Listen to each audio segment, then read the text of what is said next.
Bueno, el encuentro Virtualidad Diálogos es un espacio organizado por la Dirección de Nuevas Tecnologías y Educación Virtual de la Universidad del Valle. Es un evento que tiene como propósito eh, dar un poco a conocer lo que están haciendo los profesores en la universidad y en este caso, cómo están haciendo uso de las TIC para enfrentar la contingencia, cómo están haciendo uso de las TIC para su práctica docente en estos momentos. Este encuentro pues lleva mucho tiempo haciéndose, pero durante este periodo pues decidimos hacerlo mucho más frecuente. Entonces, el semestre pasado, debido a que pues teníamos como tanta urgencia de adquirir herramientas, tener conocimiento de qué podíamos hacer para afrontar nuestras clases, pues lo hicimos muy periódicamente, casi que un encuentro cada semana. Ya en este segundo momento hemos decidido hacerlo eh, dos, eh, dos encuentros al mes. Eh, y bueno, la idea es continuar con, con este espacio. Vamos, la próxima semana, iniciando noviembre, vamos a tener a una profesora de la Escuela de Enfermería que va a estar acompañándonos también en este espacio. Entonces, de nuevo, mil gracias por aceptar esta invitación. Muchísimas gracias al profesor Jorge Caicedo de la Escuela de Comunicación Social de la Universidad del Valle. El profesor Jorge nos va a su charla, lleva por título La clase invertida y las prótesis tecnológicas. Pues es un título bastante sugerente, además porque hemos estado hablando mucho de aula invertida, pero muchas veces no tenemos en cuenta o todavía no sabemos bien de qué se trata y cómo se puede aplicar en nuestra práctica docente. Entonces, yo espero pues que aprovechemos al máximo al profesor Caicedo y lo que tiene hoy para decirnos a partir de su experiencia integrando las TIC y utilizando esta metodología en sus clases. Entonces, nada, muchísimas gracias, profesor Caicedo, y adelante. Bueno, gracias Edgar y gracias a los asistentes. Como decíamos al comienzo, pues es un momento bastante complejo porque estamos en mitad de semestre y casi no hay tiempo para todas las cosas que quisiéramos hacer y probablemente pues con mayor razón entonces agradezco que saquen el tiempo para escucharme. Pues básicamente atendiendo a la invitación, más que dar una clase académica sobre lo que es la clase invertida, porque como lo dice Edgar, todavía no sabemos exactamente qué es. Yo lo que voy a compartir es cómo la he interpretado y cómo la estoy utilizando en mi práctica docente. Yo soy profesor de la Escuela de Comunicación, básicamente del área de radio en este momento. Entonces estoy tratando de adelantar 2 talleres de radio, uno que es eminentemente práctico y otro que es un poco más teórico a partir de las TIC y ha sido pues un cambio bastante brutal, muy fuerte y estoy tratando de adecuarme. Entonces voy a compartir aquí mi pantalla, que cuando vengo de Zoom se me confunde después la... Edgar, ¿por qué no puedo, no veo dónde compartir? ¿Será que hay restricciones? ¿O? Sí, hay restricciones, pero y de mi momento que justo cuando pasan este tipo de cosas, pues vienen los ataques y en este momento estamos teniendo un ataque fuerte. Entonces, les pido que tengan un poquitico de paciencia, ya soluciono, Sí. estoy tratando de... Mientras soluciona Edgar, entonces básicamente lo que yo quiero compartirles hoy es 2 experiencias. Una es la manera como yo pues he escuchado varias clases, varias charlas sobre la clase invertida y lo que hice fue tratar de adecuarla a mi modo de trabajo. Digamos, no sé si lo que vaya a decir específicamente sea clase invertida como tal, pero me está sirviendo, digamos, está funcionando. En algunos contactos que hemos tenido con los muchachos, la cosa ha funcionado, entonces quiero compartir pues cómo me he ido con esta parte. Y el segundo elemento de las prótesis tecnológicas es un poco salir en defensa de estos usos tecnológicos que por momentos a veces los estamos satanizando mucho, ¿no? En la medida en que pues en algunos momentos he escuchado que algunos profes somos hipertecnológicos y que nos llenamos de aplicaciones y de cacharros y que esa no es la docencia, que la educación está en otro lado, efectivamente. Pero siento que es muy importante de todas maneras acercarse a la tecnología, y como lo digo adelante, son prótesis, son ampliaciones, son elementos que potencian un poco el trabajo, no lo reemplazan, pero lo potencian, y de alguna manera yo he ido pues experimentando con algunos aparatos tecnológicos, pero también con algunas aplicaciones, y eso es un poco lo que quiero compartir hoy. Bien, Profesor, entonces ya ya, puedo. Sí, ya. sí, ok. Ok. Muy bien, entonces el nombre pues que le hemos dado a la charla es la clase invertida y las prótesis tecnológicas. Mm, vamos a... Entonces yo parto la charla de todas maneras, aunque no es una clase, no es una charla sobre clase invertida, pues parto de lo que, una de las tantas definiciones que se tienen sobre clase invertida.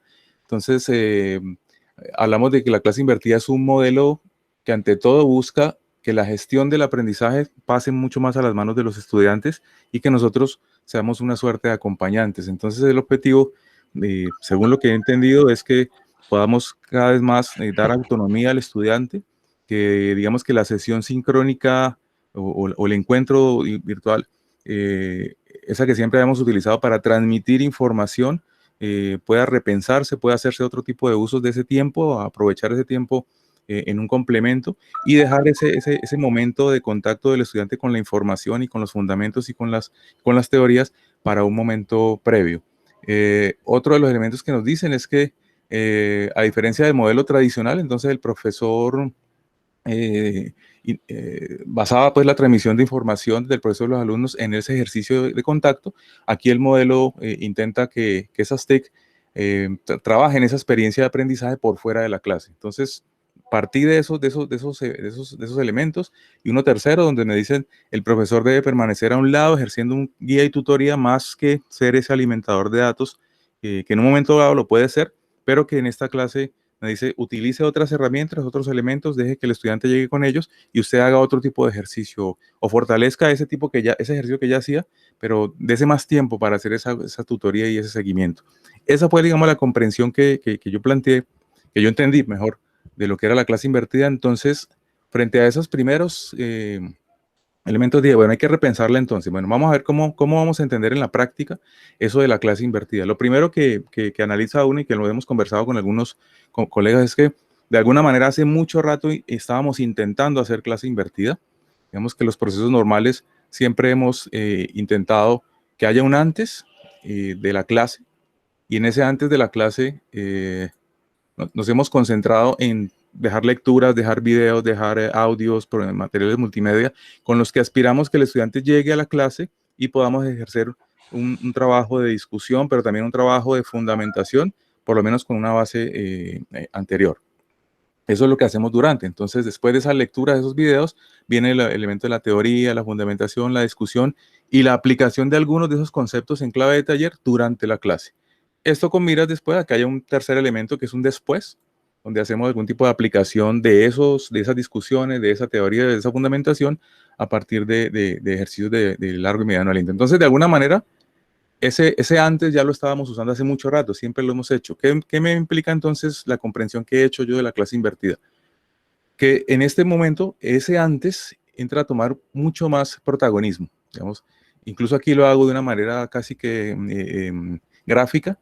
El antes amplía tanto su tiempo como su importancia, y radica en que no solamente van a ver esas lecturas, esos videos, esos audios que dábamos antes, sino que también planteamos herramientas para desde antes de entrar a la sesión fortalecer la teoría y la fundamentación, y que esas teorías y esa fundamentación se entren a discutirse y a aplicarse a partir del momento sincrónico. Entonces aquí ya, como lo digo acá, digamos que esta teoría que antes estaba aquí, la desplazo a este periodo, y dotando de alguna serie de herramientas, de elementos, intento que este durante ya lo concentre en la discusión, en la aclaración, en la ampliación y en la aplicación en clave de taller de esto que se supone que ya los muchachos habían trabajado. ¿Cuál es? Siento yo que ha sido la diferencia en la práctica, y ahora pues lo vamos a ver en concreto. Que en este antes, bueno, en este antes, digamos que esto era un poco incierto, ¿no? Y muchos de los que estamos aquí lo sufrimos. Dejábamos las lecturas, dejábamos los videos, pero no se observaban. De alguna manera teníamos que volver a empezar a explicar el texto, volver a contar lo que vimos en el video. Aquí digamos que como la clase invertida nos dice, deléguele, pásele esa responsabilidad de alguna manera al estudiante, dele más responsabilidad en ese sentido. pues es supremamente clave que esto se haga. Si esto no se haga, no se hace, aquí no funciona. Acá, si la gente no leía, igual nosotros dábamos la clase porque teníamos que empezar casi de cero. Pero acá, digamos, si no hay lectura, si no hay revisión de esos materiales, pues simplemente este ejercicio no funciona. Es un poco la postura que he tomado. Y el tercer elemento se sostiene, digamos, que esto que estamos planteando, que toma mucho más trabajo ahora, mucho más espacio, de pronto mucha más importancia, finalmente se desemboca en un trabajo posterior. Esa digamos, ha sido la manera como he comprendido yo esto de la clase invertida. Ahora, ¿cómo hacerlo entonces? Como todo el peso del trabajo, o el mayor peso mejor, va a plantearse en el antes, ¿cómo aplicarlo? Digamos, conversando pues con algunos compañeros, algunos han dicho, bueno, entonces todo ese peso va a estar en lecturas, otros en audiovisuales, otros en transmedias, algunos han basado el ejercicio en talleres y la clase de contacto, la sesión sincrónica, viene un poco para la revisión de los resultados. En mi caso particular, entonces yo dije, bueno, sostengo las lecturas en algunos momentos, sostengo este tipo de ejercicios, pero el centro básico de mi trabajo lo voy a plantear en la videoclase. Esa ha sido, digamos, como la estrategia que yo he tomado para interpretar y poner en práctica la clase invertida. Es pasar, digamos, es llevar todas esas herramientas que antes usábamos. Digamos, la videoclase entonces va a conectar un poco todas estas herramientas porque como vamos a ver más adelante en los contenidos de la videoclase, se nutren pero también impulsan se nutren de lecturas, pero también impulsan a lecturas y a todas estas informaciones que antes dejábamos, pero además de eso, tiene una responsabilidad central y es que la teoría, la fundamentación y los insumos claves para el desarrollo del curso comienzan o se dan desde la videoclase. Y lo que estoy intentando hacer es que en mi espacio de encuentro con los muchachos empiezo a desarrollar, a revisar el estado de esa relación, de esa aventura de aprendizaje que los estudiantes han adelantado desde la videoclase.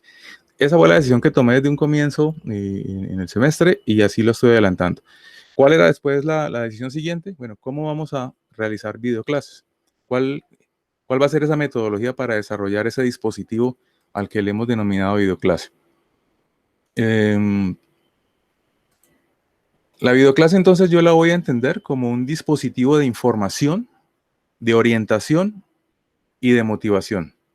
Digamos que aquí es supremamente importante para mí que la videoclase, ante todo, me genera la información que necesito para que en la sesión sincrónica podamos trabajar, pero ya no digamos una información opcional, sino que es una información fundamental. De pronto en el modelo anterior también lo era, pero insisto, la experiencia nos decía que el estudiante normalmente lo tomaba como una opción. Bueno, leo, si no leo, pues igual en la clase el profe vuelve y nos cuenta el texto, o más o menos la voy pillando. Aquí es supremamente clave que esa información que me llega desde la videoclase pueda ser observada previamente.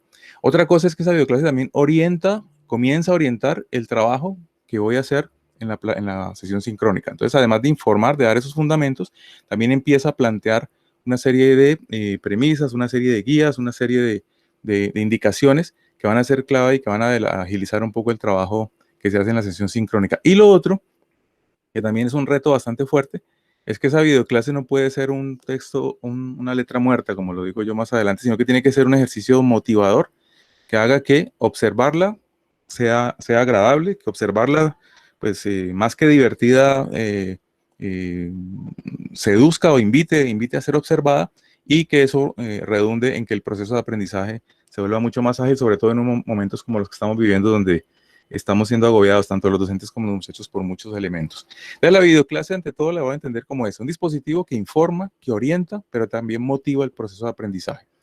En ese sentido, entonces, la videoclase, la producción la estoy pensando en tres dimensiones. Un poco aquí utilizo una clave de una autora que yo trabajo mucho en mis cursos. Yo soy profesor de radio en la Escuela de Comunicación y en uno de los talleres que se llama Taller de Radio y Sociedad, trabajamos mucho el análisis de contenidos radiofónicos. Y en ese análisis de contenido radiofónico, la producción de un contenido se desarrolla desde tres dimensiones. Aplicando esa teoría, he tratado de generar, de asumir la producción de la videoclase también desde esas tres dimensiones. La primera es la dimensión referencial, que implica básicamente pensar en los contenidos. parece que es algo muy lógico, ¿no? Es decir, voy a construir una videoclase, ¿qué es lo que voy a contar? ¿Qué es lo que va a ser parte de esa videoclase, de todo aquello que quiero contar, de todo aquello que quiero trabajar? ¿Qué es lo que va a ser parte de esa videoclase? ¿Cuál es el contenido central del producto? Esa es la primera dimensión. Ahora más adelante vamos a ver cómo lo asumo. La segunda dimensión me dice la dimensión enunciativa. La dimensión enunciativa tiene que ver entonces con pensar en esos modos en los que yo voy a relacionarme con el estudiante, entendiendo que nos cambió el escenario. Digamos que en una clase tradicional estoy en el aula, tengo control visual, tengo contacto con los muchachos, puedo hacer un tipo de ejercicio. En el caso mío, digamos, juego mucho con las bromas, converso, pero eso se hace, digamos, en el contacto directo con los muchachos. Aquí, en las videoconferencias, cuando intento hacer una broma, pues la tiro, pero como no tengo micrófono abierto, no sé si eso funcionó o no funcionó, y queda uno ahí como en el limbo si está haciendo el ridículo o si efectivamente el chiste funciona. Por lo tanto, los elementos, el ambiente es otro, y por eso hay que buscar otras herramientas para lograr ese contacto. Usted en la clase ve que el muchacho se está durmiendo, pues tiene dos opciones: dejarlo descansar o tratar de atraparlo, tratar de traerlo, pero lo está detectando. Aquí, al igual que como estoy ahora, tengo un cuadro al frente donde veo muchos nombres y muchas fotos y no sé qué pasa atrás. No sé quién está atrás, si hay alguien atrás inclusive. Entonces, eso hace que esa dimensión enunciativa, que es básicamente la relación entre el docente y los estudiantes, pues cambie. Y por eso hay que pensarla y hay que mirar cómo dentro de la videoclase hay algunos elementos que me tienen que ayudar a conectar, a mantener, a sostener, a motivar todo el tiempo. No se trata simplemente de llenar de información la videoclase, sino que hay que jugar con ciertas estrategias que logren que esa conexión no se pierda. Y la tercera dimensión, la primera la referencial, los contenidos; la segunda la enunciativa, cómo generar la conexión con el otro; y la tercera dimensión es la estructural, que me implica dos cosas. Por un lado, la forma que va a tener finalmente, la estética, cuál va a ser esa cara, ese modo como se va a observar esa videoclase, pero también el modo de hacerla, cuáles son esas herramientas que tengo que utilizar para poder desarrollar una videoclase. De pronto, cuando hablamos de videoclase, a veces está el susto de, bueno, eso requiere una gran producción, cámaras, luces, en fin, una productora que me haga trabajo de campo relacionándolo con el audiovisual. Pues obviamente no estamos en condiciones de hacerlo. Entonces toca hacerlo con las herramientas, con las TIC, con las herramientas que tenemos a la mano, pero de la manera más estéticamente efectiva, digamos, pensando en el proceso. Por lo tanto, la dimensión estructural tiene que ver con esos dos elementos. ¿Cómo lo hago y cómo estructuro, cómo le doy forma a esos contenidos y cómo le doy forma a esos contenidos sumándole esos elementos de conexión para la dimensión enunciativa? Son las tres dimensiones entonces que tengo en cuenta. Vamos a mirar más o menos cómo hemos tratado de desarrollar cada una. Frente a la dimensión referencial, que insisto, es pensarse los contenidos. Lo primero es que, como lo hacemos en la presencialidad, pues estructurar una clase implica partir de un ejercicio de coherencia. Y un ejercicio de coherencia que tiene pues las dos claves de la coherencia. Por un lado, la selección de los contenidos, seleccionar qué hay y luego organizarlos, ¿no? Entonces, sumar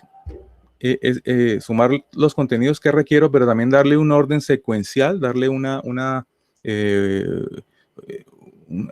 fabricar un camino lógico en el aprendizaje para cada una de las sesiones. Esto entonces redunda como resultado en que defino contenidos y planteo una secuencia. Eso era lo que hacíamos, lo que hemos hecho toda la vida cada que diseñamos una clase. Planteamos lo que yo llamo un gran relato, ¿no? Planteamos ese gran relato que es el que voy a distribuir a través de las 4 horas, 3 horas, 2 horas, dependiendo de lo que dure mi clase. Entonces, esta dimensión referencial de la videoclase parte de la misma esencia. Pensar en qué es lo que voy a incluir allí atendiendo a ese proceso o a esa conversación que yo quiero tener con los muchachos. ¿Qué pasa después? Ya pensando en el modo como yo he asumido las clases, que después de que tengo ese gran relato, empiezo a pensármelo por fracciones. ¿Sí? Entonces, digamos que tengo una clase, una de mis clases es sobre la voz, el manejo de la voz y poder aprovecharla en el proceso radiofónico.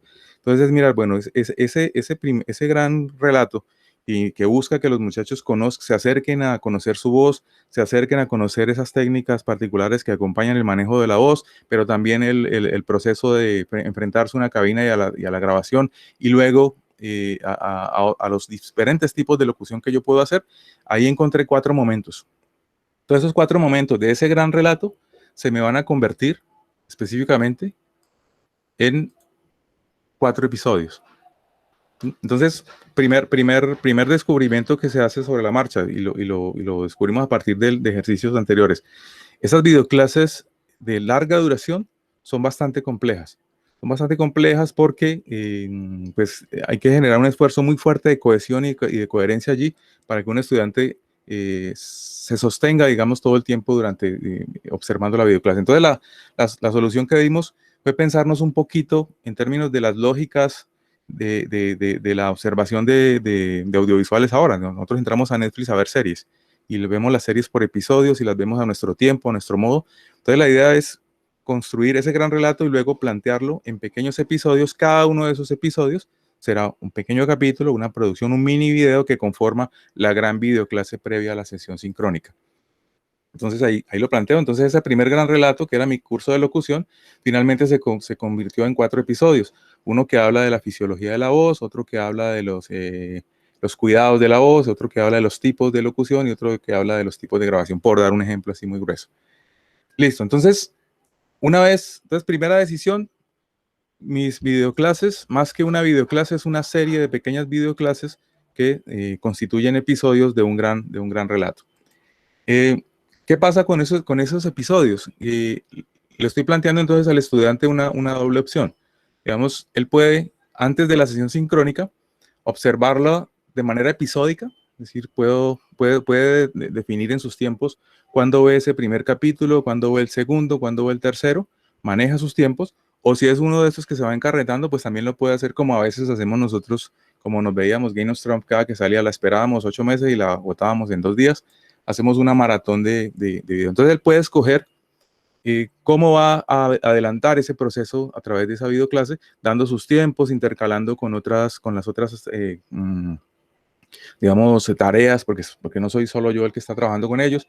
Entonces, digamos que esa división le da también una serie de autonomía al estudiante para asumir el proceso a su ritmo, a su modo. Digamos, diferente al primer ciclo cuando estábamos en la presencialidad, eran las 4 horas allí encerrados, pues que aprendimos a manejarlos bien, pero ahora, por todas las circunstancias emotivas, psicológicas que nos ha traído la pandemia, hay que tratar de suavizar ese ejercicio y este ha sido uno esa fue la decisión que yo tomé.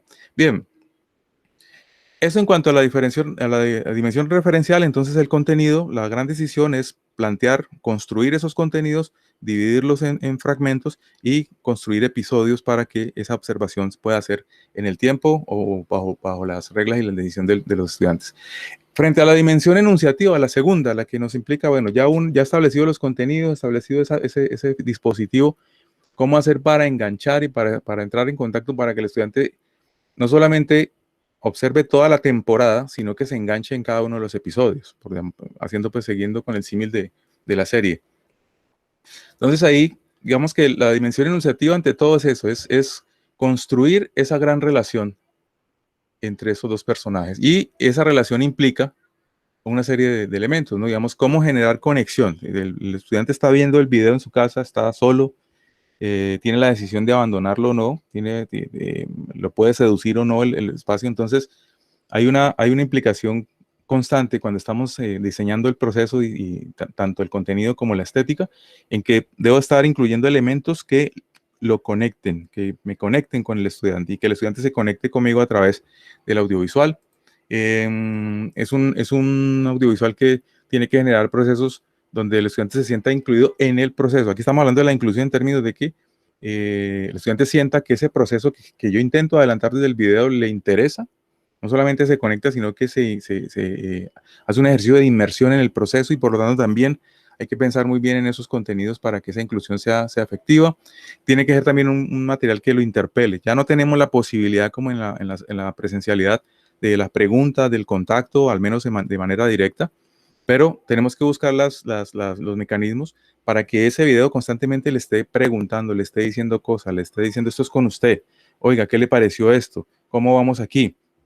No solamente pensando en el ejercicio sincrónico, que es un poco el objetivo, ahí hay cosas que me conectan con el sincrónico, sino en el mismo ejercicio de la observación del video, este video tiene que todo el tiempo estarle diciendo, ¿cómo vamos? ¿Vamos bien? ¿Y aquí qué te parece? ¿Qué harías vos? Sí, de esto que te acabo de decir, ¿cómo va la cosa? Entonces son mecanismos que hay que, no hay la fórmula, no existe la regla, pero tienen que estar ahí presentes. Cómo el video efectivamente conversa y cómo el estudiante dialoga con ese audiovisual, con esa videoclase que estoy produciendo. La otra es lo que decíamos al comienzo, motivación, todo el tiempo estar generando procesos, no solamente con la observación específica de la videoclase, sino con el proceso general, llegando. Debo anticiparme a cosas, digamos, y ahí pues juega mucho la experiencia de los semestres anteriores. Digamos, estoy planteando la teoría, estoy baseando la teoría, digamos, en ese dispositivo. Debo tratar de saber, bueno, más o menos qué tipo de dudas o qué tipo de cosas pueden surgir en el momento de observar este video, a ver qué elementos puedo yo adelantar que hagan que esa observación del video no se trunque. Después vamos a ver que hay unos mecanismos también adicionales para favorecer este proceso, pero por lo menos desde el mismo diseño debo estar diciendo, bueno, este contenido es complejo por esto y por eso, entonces, ¿por qué no metemos aquí una tablita que haga que este discurso que tiré acá se pueda traducir o se pueda entender mejor? Así como lo hacemos también en la presencialidad, pero aquí, digamos, nos toca adivinar, nos toca adelantar. Es decir, yo creo que esto va a ser un poco complejo, o sea, que aquí necesito una infografía. Esto puede ser bien interesante, aquí puedo hacer una pregunta. Entonces, anticiparme un poco a las reacciones. Y lo último, lo que decía ahora, pues que el audiovisual en su conjunto se convierta en letra viva, ¿sí? No sea uno de esos videos que uno ve por ver, digamos como que tocó verlo, no, si lo veo, todo el tiempo me está tocando, me está llamando, Entonces, esas, digamos, son los llamados o las necesidades que me plantea la dimensión enunciativa, y muchos de ellos los voy a intentar contestar o voy a contar la manera como yo los he interpretado y como los he tratado de resolver, metiéndome en la tercera dimensión, que es la dimensión estructural. Entonces ya vimos la dimensión referencial, plantearse los contenidos, pensar cómo los organizo, cómo lo convierto en un dispositivo episódico. En la dimensión enunciativa, una serie de llamados que me están diciendo constantemente, este video tiene que atrapar, tiene que conversar, tiene que dialogar con el estudiante, no puede ser un video más, tiene que ser un video que hable con el estudiante. Entonces vamos a ver cómo hacemos eso, estructuralmente cómo lo podemos desarrollar. ¿Cómo lo he entendido yo? Entonces, ese gran relato, como lo decíamos en la dimensión referencial, lo hemos dividido en episodios, ¿sí? Entonces, ya de entrada tenemos un episodio, en este caso, hipotético de esta sesión. Ojo, de pronto, para ahondar en la claridad, este gran relato que estoy diciendo es el gran relato de una videoclase previa a una sesión sincrónica. Es decir, que este mismo ejercicio, prácticamente, yo lo vengo haciendo cada semana. Llevo 10 semanas y cada semana tengo que hacer este proceso. Entonces, el gran relato de la siguiente sesión lo dividí en episodios. Una de las primeras estrategias en la estructura que hago es plantear un video introductorio. Como este material es autónomo, lo entrego allá y el estudiante lo tiene en sus manos. Tengo que garantizar por todas las vías que haya más o menos una guía de cómo enfrentarlo. Entonces, esa introducción que viene siendo como el episodio 0 de una serie, es muy corto y le empieza a contar al estudiante, bueno, aquí tenés 3 videos, en el primero vamos a hacer esto, en el segundo vamos a hacer esto, y en el tercero vamos a hacer esto, pilas con estos elementos en el primero, se conecta con el segundo de tal manera, y que Dios nos coja confesados, dale a ver cómo nos va, y nos vemos el jueves. Entonces, siempre, cada semana, el estudiante observa primero este pequeño video que dura en promedio 1 o 2 minutos, donde más o menos cuento la secuencia de toda la serie, pero también miro cómo esa secuencia está conectada, ¿sí? Episodio por episodio, y cómo esta secuencia se va a conectar después con la sesión sincrónica, que es un poco el objeto. Entonces, ese es el primer paso, digamos, de la dimensión estructural para pensar en ese cómo hacerlo. Lo segundo es que cada episodio como tal, eso en términos de la temporada general, divido en episodios y coloco una introducción. Ya en un episodio como tal, cada episodio lo he pensado con una estructura también en 3 partes. Cada episodio tiene un primer momento, que es una presentación, cuando el tema, digamos, la presentación del tema, y en caso de que sea un episodio 2, 3 o 4, tiene también un elemento de enganche para conectar con el video anterior. Digamos, son piezas autónomas en la medida en que manejan uno de los subtemas fuertes del gran relato, pero siempre estamos buscando de que haya coherencia, de que haya cohesión, que el estudiante sienta que se está viendo la serie, que el episodio que viene está conectado con y avanza hacia un segundo momento. Entonces, después de esa presentación o enganche, que es un poco poner nuevamente en situación al estudiante, viene el segundo momento, que ya es el desarrollo central del contenido, que es la parte mucho más extensa de cada uno de los videos, donde trabajamos todos los fundamentos, todas las teorías, todas las indicaciones, en fin, que queremos y que necesitamos en ese componente. Y todo episodio termina en un tercer momento que le hemos llamado la zona de taller. Digamos, hago la presentación, engancho, manejo toda la información y al final de cada video siempre hay una suerte de llamamiento, hay una suerte de inclusión de interrogantes, de temas de reflexión, planteo actividades en algunos casos, o invito a revisar material adicional, esas lecturas de las que hablábamos inicialmente. A veces es allí en ese último remate que les digo, bueno, esto que te acabo de contar, para ahondar un poquito más, en el Classroom o en el campus virtual, dejamos el texto de José Iges, hay que leerlo para pensarlo, conectarlo con ese texto y nos vemos el jueves. Entonces siempre le estoy conversando a ellos. Entonces cada video de los tres siempre me va a dejar esta zona taller. En algunos casos son cuestiones de pensar, reflexionemos en esto, algunas veces unas preguntas puntuales, otras veces un taller, salgamos a la calle y empecemos a escuchar la ciudad de otra forma y contanos el jueves qué sonidos distintos escuchaste. Entonces, si estoy hablando del paisaje sonoro, si estoy hablando de la etnografía sonora, por ejemplo. Entonces, estos tres momentos y sobre todo me va a conectar entonces con la sesión sincrónica. Todo apunta a que todos los episodios de alguna manera se van a retomar en la sesión sincrónica. Y el momento de conexión siempre es básicamente la zona taller, esa sesión sincrónica. Y un elemento adicional también es algo que yo le he llamado los guiños. Digamos, además de esta zona taller que es concentrada al final, durante la presentación y sobre todo durante el desarrollo, estoy lanzando lo que yo llamo los pequeños guiños, que son lo que decíamos ahora, esas pequeñas preguntitas que interpelan, ahí haciendo alusión mucho más a la dimensión enunciativa. Entonces, en la mitad del texto, a veces paro y hago una pregunta, a veces aparece un pantallazo que me dice esto cómo se aplicaría en la ciudad. Entonces, invito a que constantemente el estudiante esté recibiendo esa información y la esté conectando con su realidad, con su proceso, con su formación. Y a eso le he llamado los guiños. Esa es, digamos, la estructura general de un episodio. El estudiante se enfrenta a ese episodio y luego lo retoma en la sesión sincrónica, pero adicional está la invitación a que antes de llegar a la sesión sincrónica, también hay una conexión, hay una posibilidad de conexión con el docente. Anteriormente lo hacía por WhatsApp, pero pues el WhatsApp, yo estoy tratando de abandonar esa red. Por lo tanto, este semestre estoy probando un programa que se llama el Slack. De pronto muchos de ustedes lo conocen, que me ha generado pues unas posibilidades mucho más grandes y mucho más organizadas que el WhatsApp. Es también una mensajería instantánea, donde a través de ese Slack el estudiante me puede hacer preguntas, me puede decir, profe, en ese video estás diciendo tal cosa, o no entendí un poco la práctica, pero la quiero hacer. Entonces, no esperamos hasta el jueves, que es la sesión sincrónica, sino que podemos resolver algunas dudas iniciales que me empieza a plantear el video en esa conexión permanente a través de este programa, el Slack. Bien, ese entonces es el desarrollo, la estructura general del episodio. Ahora, ¿cómo lo hago y cómo lo publico? ¿No? El proceso de realización y publicación de estos videos, y lo que les decía al comienzo, se puede hablar de que los videos pueden ser unas cosas así grandísimas, pero no, este video trata de ser muy simple y se la juega más es en la narrativa.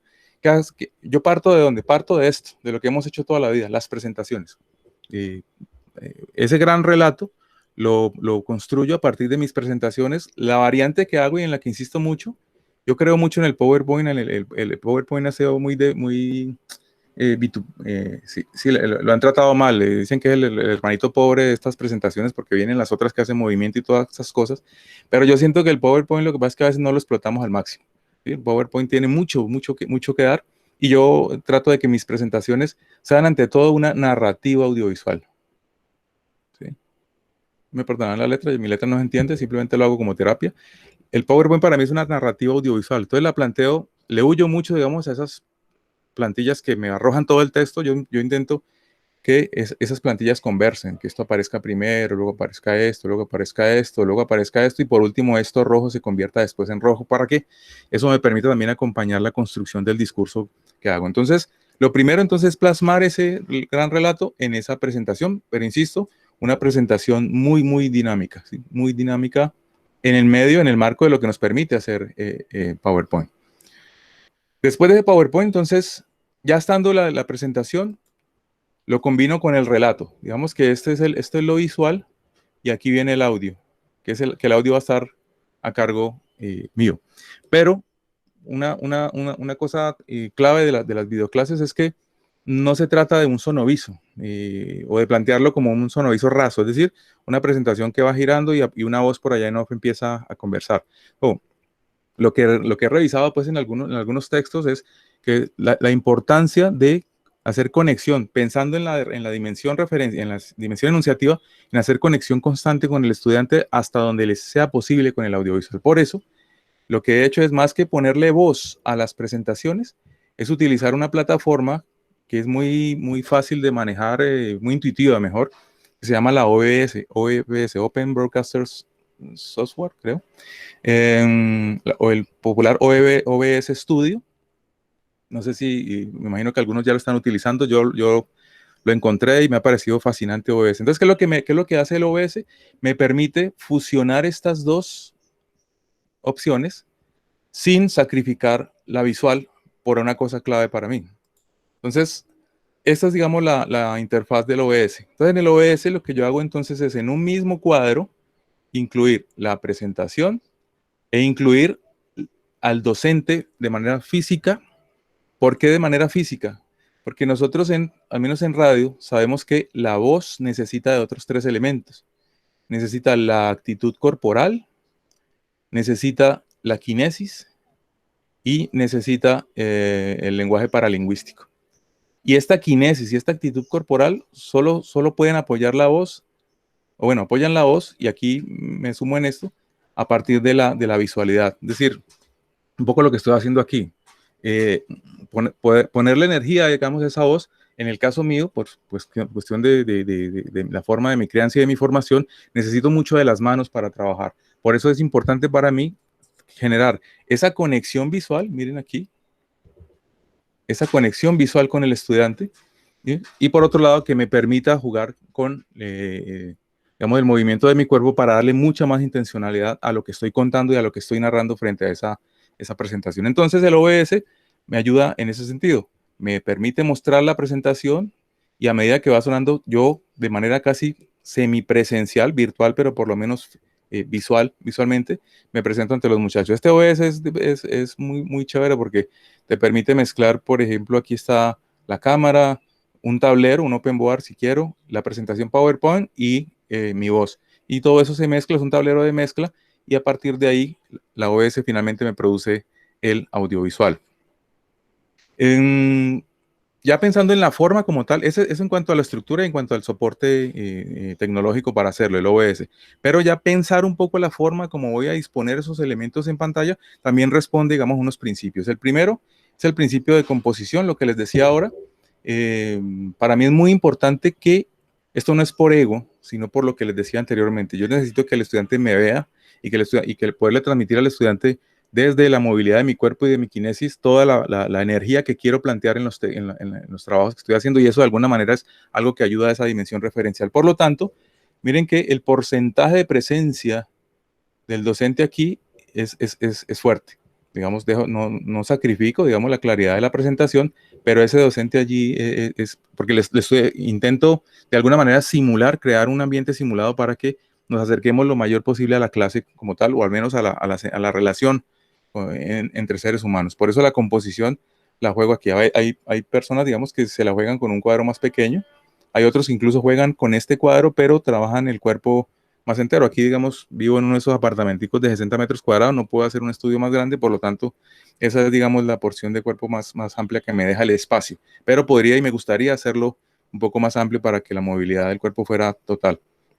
Un segundo elemento clave para este ejercicio es la interacción visual con la presentación. Digamos que un poco simulando el ejercicio de docente tablero, juego mucho con esto. Para eso he hecho una disposición específica que la diré al final de la charla, para que mientras hablo con ellos no solamente los miro a los ojos, sino que también contemplo la presentación y puedo jugar con ella a partir de la manera como he dispuesto los elementos. Y muy similar y muy parecido a esto, un tercer elemento es poder interactuar con la presentación. Digamos que la presentación no solamente la veo, sino que también la intervengo en términos de como si fuese una pizarra. Un poco lo que estoy haciendo aquí. Digamos, yo soy muy dado a rayar, a hacer bolitas, a hacer flechas, a hacer esquemas. Entonces, intento que dentro de la videoclase, a medida que voy conversando, voy cuadrando también. Miren, aquí está Martinelli, este personaje, en fin. Y eso me ayuda un poco también a orientar, a guiar un poco el discurso y de alguna manera tratar de darle dinamismo al ejercicio. Esos tres elementos, digamos, la observación del estudiante, la observación de la pantalla y la intervención, hacen parte de la manera como complemento esa construcción de la videoclase. Finalmente, una vez en OBS tengo la producción de esa videoclase, como la hemos planteado por esas tres dimensiones, lo que hago ya es pasar al proceso de publicarla. Por un lado, la convierto a un video podcast, es decir, más allá de lo complejo que pueda sonar, simplemente la convierto a un archivo. El mismo programa me la convierte en un archivo MP4, perdón, MP4, y ya tengo ahí el audiovisual. Trato de hacerlo de una manera muy, muy, muy bien pensada, de tal manera que no haya necesidad de editar. Y lo digo pues pensando en otros docentes que no tengan esa posibilidad.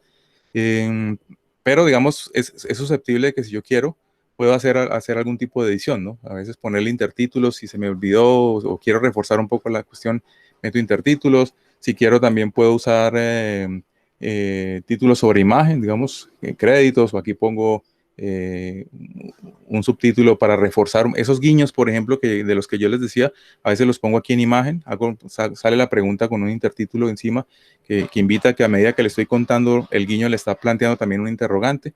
Entonces, eso ya, digamos, requiere un procesito más de edición que uno o conoce la herramienta o también puede apoyarse en un monitor que tenga ese conocimiento para darle mucho más fuerza en la edición al audiovisual. Pero insisto, si lo pienso muy bien, desde el PowerPoint puedo resolverlo todo y en el OBS me va a quedar el videito ya listico para subir. ¿Qué pasa cuando ya está listo? Bien sea porque lo saqué del OBS o porque lo edité.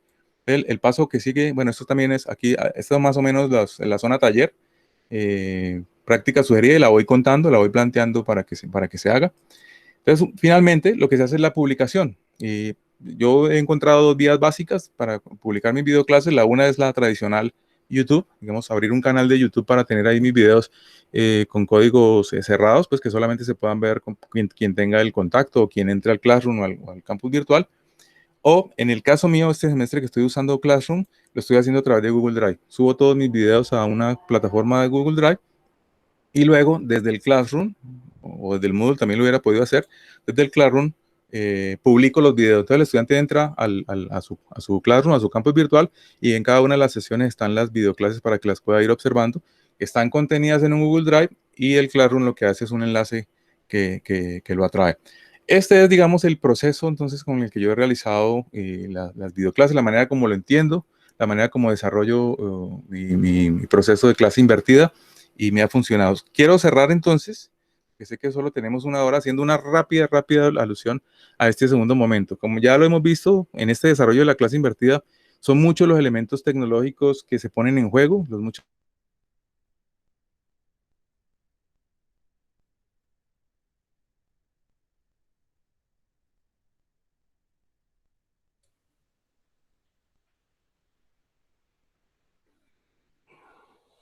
Hola. ¿Los demás se están escuchando en este momento, profesor? No, Edgar se silenció. Y mira que el video también quedó pausado. Quedó congelado. Dale. Vamos a ver un momentito qué pasó y no se vayan, por favor.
Hola, qué pena, se fue la energía en este sector, pero ya volvió. ¿Todavía estamos?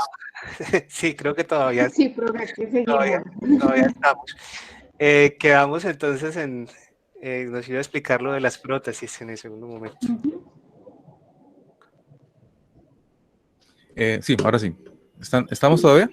Sí, profesor, estamos aquí. Pues se fueron unas pocas personas, pero la gran mayoría seguimos aquí. No, se fueron por ahí un par nomás. Aquí Sí, sí, seguimos todos. sí, es que se fue la energía y entonces estamos esperando que volviera. Entonces, cierro con esto muy rápido y es plantear un poco esto que he entendido yo como las prótesis tecnológicas. Y parto de un principio específico para mí, y es que eh, tan importante es ubicar el lugar de la tecnología en el proceso académico, en el sentido de no endiosarla, pues no plantear que sin ella no podemos, en fin, pero es igual de importante es de satanizarla, el hecho de cacharrear con todos estos elementos, el hecho de buscar, digamos, unas mejoras tecnológicas, tanto a nivel de software como a nivel de dispositivos, no nos hace, como me dijo en estos días un colega, que yo era un hipertecnológico, pero eso, digamos, yo no lo veo mal. Claro, cuando uno pierde el norte y se vuelve más pirotecnia, ¿no? Como software por aquí, en fin, y se olvida de la esencia del proceso, ahí hay un problema. Pero cuando la esencia está clara, porque venimos haciendo esto hace muchos años, venimos trabajando la docencia, llevo casi 30 años haciendo docencia, entonces, como la tengo clara, lo que hago, ahí lo que entra es la tecnología a fortalecer. Ahí no hay forma de que me pierda en el camino. Entonces es claro que la tecnología no reemplaza el saber y el lugar del docente, pero también es importante entender que ese aporte es clave y sobre todo en estos momentos de virtualidad obligatoria. Digamos, en este momento en que estamos, esa esencia del diálogo, que es bastante bonito, que es clave, a veces no es suficiente. Digamos, tenemos que ayudar a ese diálogo. Entonces aquí simplemente lo que voy a hacer es, parto de algo que me dijo alguna vez José Ignacio López Vigil, que es uno de los autores que yo trabajo aquí en el área de radio. Cuando hablábamos de radio educativa, él decía, miren, la forma también educa. Es importante tener claro los contenidos, pero si al menos en la docencia, en la radio educativa, no le aplicamos el discurso radiofónico, las formas, los modos, las músicas, los silencios, por muy bien planteada que esté la clase, va a ser muy complicado que enganchemos a una comunidad que está condicionada a otro tipo de procesos. Entonces, por lo tanto, él decía, la forma también educa, a la forma también hay que ponerle cuidado. Y en esa forma también educa, entonces, yo lo que quiero es hacer un rápido recorrido por lo que yo considero 6 claves en este momento para trabajar, para cacharrear y ayudar y fortalecer un poco más ese proceso formativo. El primero tiene que ver con que, o mejor, parto de estas 6 claves tienen que ver con que las videoclases y las sesiones sincrónicas para mí son productos audiovisuales para la interacción. Son productos que entran por audio y por video y que intentan promover la interacción porque ante esta distancia, ante esta pantalla que nos está mediando, tenemos que buscar las maneras de poder entrar en contacto con los muchachos a partir de otras estrategias si la conexión directa no funciona.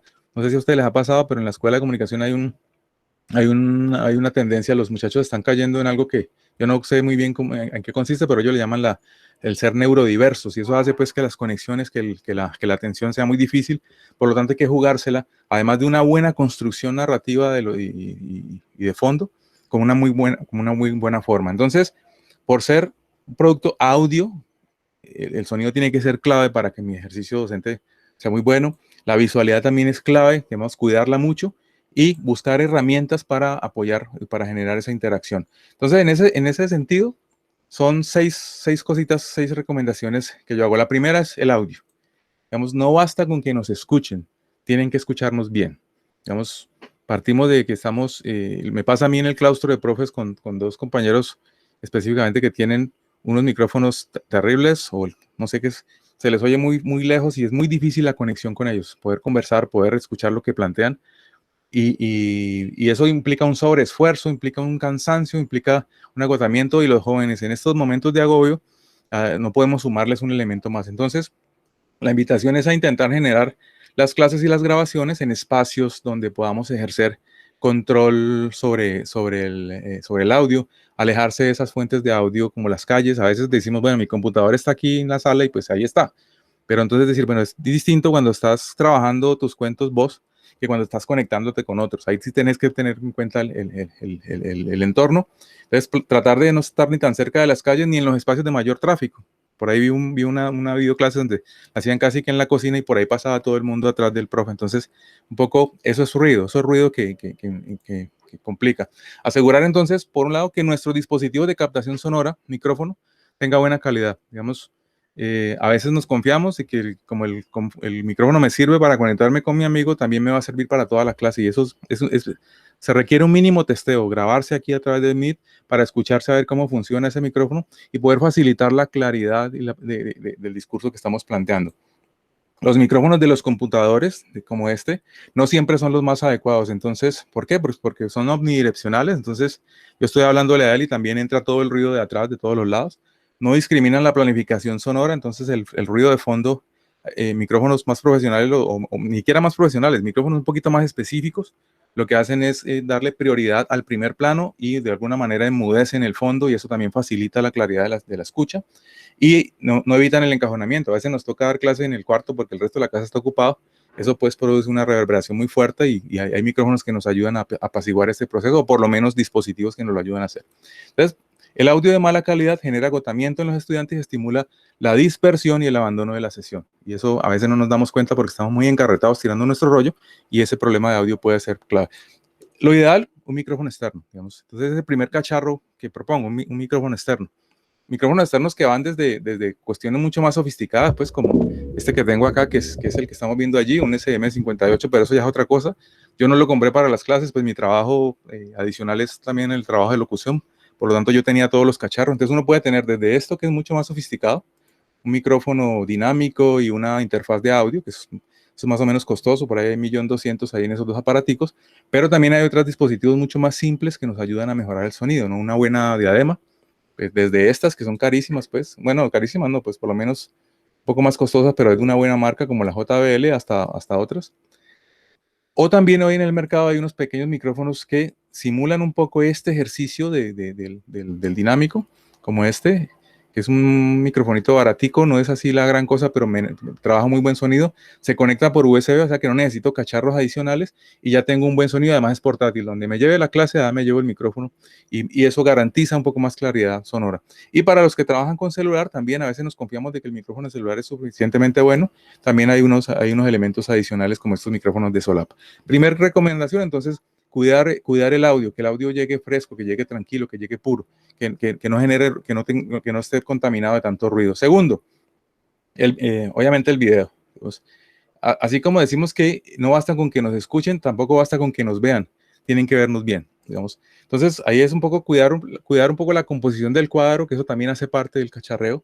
Pensar que la postura del docente, las formas que rodean la imagen, buscar que en el fondo pues no haya demasiados distractores. Bueno, con este no, sí, con esta hay clases que las he visto donde los docentes, digamos, no cuidan mucho el marco, y entonces se ve este aire, de lo que llamamos nosotros aire arriba. Eso es bastante complejo, entonces es chévere también cuidar un poco ese, porque es como estar viendo un audiovisual, y uno ve un audiovisual a medida que esté bien compuesto y bien cuidado. Las imágenes pixeladas o de baja calidad generan cansancio también, así como el audio genera agotamiento. La imagen de estas cámaras un poco más económicas también es compleja, y generan también desconexión de alguna manera. Las cámaras de los computadores no siempre son las más adecuadas, por un lado porque su cuadro a veces es demasiado preciso, digamos, no tenemos mucha posibilidad de movilidad en el ejercicio. Más adelante, si hay las preguntas, les mostraré la que tengo yo, que es terrible, solo se me ven los ojos. Entonces siempre es importante tratar de tener una camarita externa, y eso hay de todos los precios, ¿no? Está son las Logitech, que son bastante costosas, pero también hay unas imitaciones chinas que alcanzan, que aguantan, como esta, ¿no? Y que con un cablecito me permite cosas como, bueno, es que no sé si están viendo mi cuadro allí, incluso me permite más dinámicas. Si yo quiero mostrar elementos, dispositivos, también puedo jugar con la cámara cuando tengo la posibilidad de ser una cámara externa. Tercer dispositivo muy parecido con el video, la iluminación. No basta con que nos vean, tienen que vernos bien, insisto. Cuidar la iluminación del lugar, que permita que el docente se vea bien. A veces la buena luz puede compensar la mala calidad de una cámara en nuestro dispositivo. Entonces, tratar de airear los espacios, apostarle a una buena iluminación del espacio en el que vamos a grabar o trabajar esa sesión sincrónica. Siempre buscar la iluminación y, ante todo, evitar el contraluz o el desfase entre la luz de fondo. Eso lo voy a mostrar ahora en una una pequeña fotico, y si es necesario, reforzar con iluminación artificial. Entonces me refiero a esto. Digamos, algunas videoclases que se ven así, ¿no? Digamos, este personaje aquí, por ejemplo, tiene una gran cantidad de área desperdiciada que no dice mucho, ¿sí? Y además está terriblemente en contraluz. Aquí hay, digamos, en ese segundo punto, esta podría ser, ¿qué pasa aquí? Que tenemos una ventana y nos encanta nuestro exterior, entonces queremos que los estudiantes o que el cuadro la vea, y lo que hace es que la cámara se engaña, se calibra con esta luz y nos genera pues un problema aquí de iluminación en nuestro rostro. Entonces lo ideal es no colocar el computador contra la ventana, sino nosotros contra la ventana, para que la luz nos dé plena y que esa iluminación esté clave. Son detalles que parecen pequeños, pero créanme que son importantes. En este caso, por ejemplo, bueno, esto no es necesariamente una profe, pero lo pongo como ejemplo. El fondo tiene que aportarle al discurso. Este fondo no dice mucho, digamos, genera distracción. Casi que uno tiene que ser un director de arte, ¿no? Decir, bueno, ¿cómo organizo las cosas para que esto además sea coherente con lo que estoy hablando? No necesariamente es poner libros, pues, porque todo profe tiene que poner libros, pero sí por lo menos que el espacio sea agradable y que tenga algún grado de coherencia con el discurso de lo que estoy hablando. Una opción que han planteado es usar esto, la difuminación del fondo, pero esto solo hacerlo si estamos con una plataforma que lo haga bien. Digamos que Teams lo hace bien, Zoom más o menos y Meet terriblemente. Entonces, hacer esta difuminación con Google Meet es un suicidio, porque esto empieza a generar unos fantasmas terribles. Entonces, es preferible que se vea el fondo de la casa a jugar con esos fondos creados que empiezan a romper la imagen. Bien, el cuarto elemento, bueno, y finalmente, como siempre, jugar mucho con la luz natural, acercarnos a la ventana, pero no hacernos contraluz, o si no hay posibilidades, pues jugar también con el apoyo visual externo, ¿no? Estos son los famosos aros de luz. Tener un aro de luz para reforzar la iluminación. El cuarto punto, para ir terminando ya, tiene que ver con las pantallas. El escritorio debe estar lo suficientemente ordenado para que la clase fluya. A veces cuando jugamos con una sola pantalla, como en este caso el monitor, o muy pequeña, todo se acumula, todo se amontona y a veces se nos pierden las cosas, y eso genera una ruptura en la relación narrativa de la clase. Entonces lo ideal es tener mucha claridad en las pantallas, o en lo posible, buscando esto del cacharreo. Bueno, esto también, ¿no? Cuidar que no existan imágenes indebidas en el escritorio para evitar accidentes al compartir pantalla, que no vaya algo que no se puede ver. Pero por lo pronto intentar ampliar el escritorio con un monitor de gran tamaño, si se puede, o trabajar con 2 monitores conmutados. Y un poco esto que estoy planteando aquí. Alguien dirá, no, pues que eso es costosísimo. Sí, es costosísimo, pero también a veces es posible que si tenemos un computador viejito, así sea de esos cabezones, o que ya está muy en desuso, retomar el monitor y unirlo a nuestro computador a partir de dos dispositivos muy sencillos. Uno es el cable VGA normal, el que tiene todo monitor, que va del cable a la CPU, y este adaptador que no vale más de 20.000 pesos, que es un adaptador de VGA HDMI. Eso se conecta con esto va al monitor y este conector al mi portátil, y ya tengo una pantalla expandida, donde aquí puedo tener el Zoom, y aquí puedo tener las otras, digamos, el PowerPoint o todos los otros elementos, y me da mucho, incluso a veces nos quejamos porque si estamos proyectando, no podemos ver el chat de los estudiantes, o tenemos que minimizar para poder ver. Eso de tener la doble pantalla le da mucha más agilidad al proceso de formación. Quinto, la pizarra o tableta, jugar mucho con esto de las pizarras. Al menos en el caso mío, y yo juego mucho con el tablero, ¿no? La letra no me entiende, y Natalia, que está aquí, lo sabe, pero juego mucho porque por terapia me encanta hacer rayas y hacer. Entonces, ese elemento de la pizarra puede servir mucho para darle dinamismo a las presentaciones muy fijas.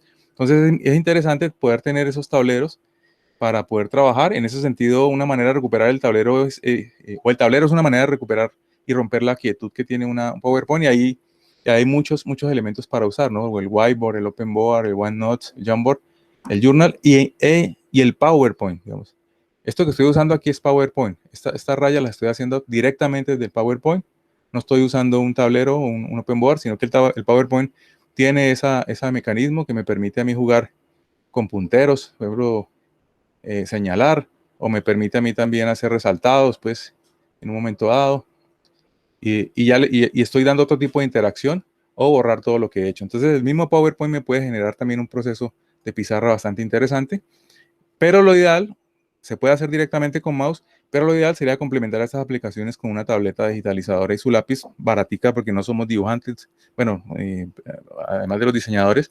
Entonces uno puede tener desde esas tabletas carísimas como la Wacom o Wacom, no sé, hasta unas más sencillas como la Uion o esta Kenting, que son muy baratas, ¿no? Y sobre todo cuando necesitamos escribir, ¿no? Digamos que sin la tableta escribir es muy difícil. Bueno, para mí es difícil de todas maneras. Qué pena, parece que el Cierro. tiene nuevamente problemas de conexión. Démosle una esperita de nuevo, gracias.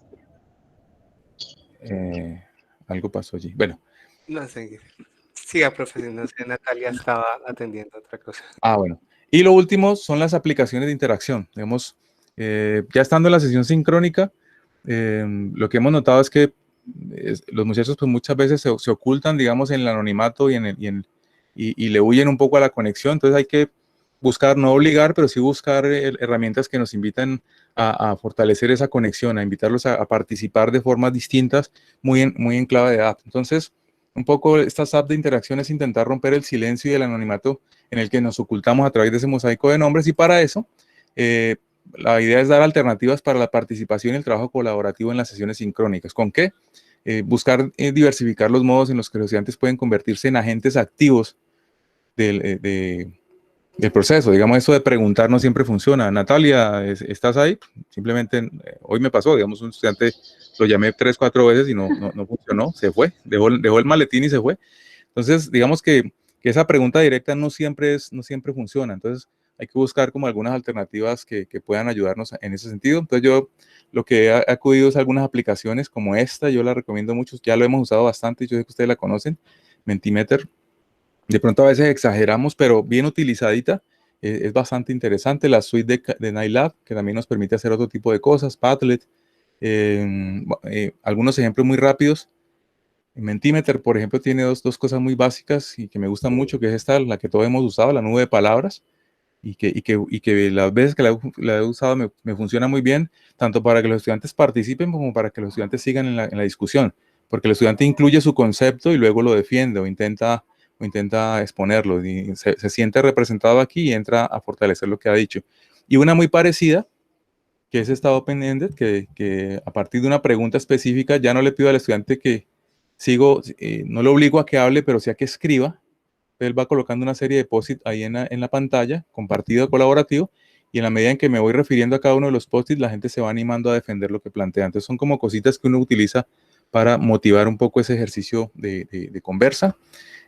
Otro es Nighlab, digamos, en el caso nuestro lo usamos mucho, es construcción de mapas interactivos a partir de esta laboratorio de esta universidad. Y en este caso que ven ustedes allí, hicimos un mapa sonoro de la Universidad del Valle. Entonces cada semestre lo vamos alimentando, los estudiantes producen paisajes sonoros y vamos llenando la sonoridad de la universidad, y es una herramienta colaborativa. También está pues el Padlet, y que nos invita a hacer aquí, por ejemplo, es una línea de tiempo. Y otros más. En este momento, por ejemplo, el profesor Julián González está utilizando el TikTok, o está estudiando el TikTok para ver cómo incluimos ese TikTok como una herramienta de expresión y de conexión de los muchachos, hablando un poco en sus lenguajes y poniéndolos al servicio del ejercicio. Cierro entonces con unas conclusiones muy rápidas. Es cierto, el trabajo se ha multiplicado, pero yo particularmente lo veo como una inversión a mediano y largo plazo. ¿Por qué? Porque estoy desarrollando una gran cantidad de audiovisuales que me están sirviendo para esta clase, pero que se van convirtiendo en una herramienta a futuro. Una vez volvamos a la presencialidad, si algún día lo hacemos, pues ahí están esas herramientas, probablemente yo las voy a seguir usando. Entonces, es un esfuerzo que no resuelve una necesidad hoy, sino que la resuelve a largo plazo. Segundo, mucho de lo que se hace hoy en la virtualidad, mucho de lo que he comentado yo ahora, llegó para quedarse, definitivamente. Digamos, no es que vayamos a seguir dando clases desde la casa, pero muchas de esas herramientas tenemos que mirarla con esa como grandes posibilidades para usar, para trabajar, y en ese sentido siento que el trabajo, por más que se duplique, vale la pena. Otra cosa es que es un constante repensar y reescribir de la práctica educativa. Cada reto se asume como una posibilidad de exploración. Hoy, por ejemplo, tuvimos el ejercicio de noticiero, que lo hacemos en cabina, que lo hacemos mirándonos a los ojos, que lo hacemos con una gran cantidad de dispositivos. Nos tocó hacerlo a través de la plataforma Zoom de la RUAP. no salió como esperábamos en términos del producto, pero el proceso se pudo vivir bien. O sea que siempre es una exploración de estas tecnologías, mirando a ver cómo adecuamos esas cosas que hacíamos en la presencialidad y que las podamos hacer lo mejor posible mientras podemos llegar, o si las podemos adecuar para que sigan, mejor todavía. En términos de resultados, hoy a 10 semanas de clase ya he desarrollado 30 videoepisodios, tengo allí una cantidad de material, más las clases Zoom, porque las grabo y las guardo. Y lo que tengo ahí, lo que me he dado cuenta es que tengo un gran ejercicio de sistematización de mi práctica, y esto puede en un momento dado dar pie para hacer papers o libros. El libro de texto que estoy pensando hacer en el sabático, ahí ya tengo el material acumulado en estas videoclases, por ejemplo. La evaluación intermedia que hacemos en la escuela, en la 8ª semana hacemos una evaluación con los estudiantes, ha arrojado una buena aceptación de esta práctica de la videoclase, porque ellos consideran que hay un acceso amigable a la información. Pueden entrar una, otra y otra vez, repensar, revisar, y en los tiempos, o sea que fue muy bien recibida, muy bien evaluada.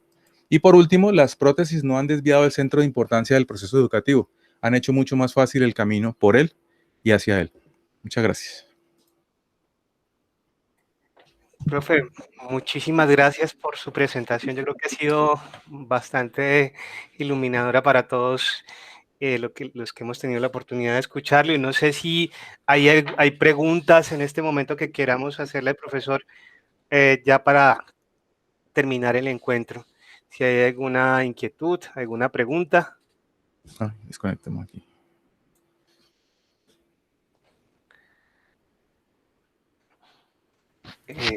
Buenas tardes. Igual, pues no es una pregunta directa, pero yo le agradezco enormemente este aporte para nuestro proceso de enseñanza-aprendizaje.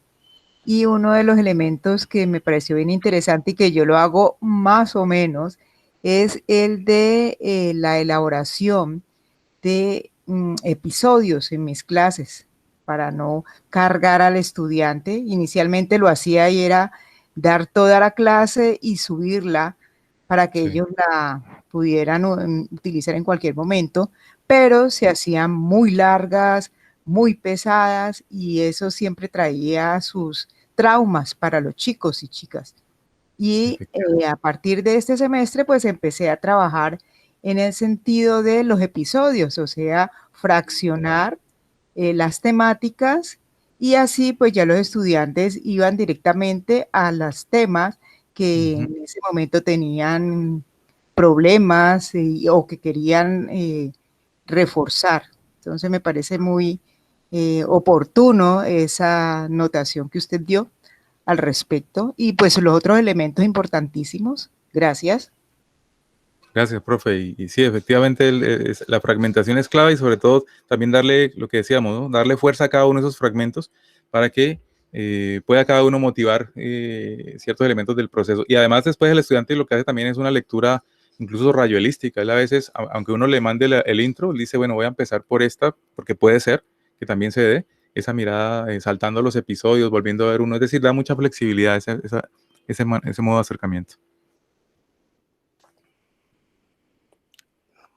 ¿Hay alguna otra pregunta? ¿O algún otro comentario para el profesor? Bueno, vemos bastantes mensajes de agradecimiento en el chat.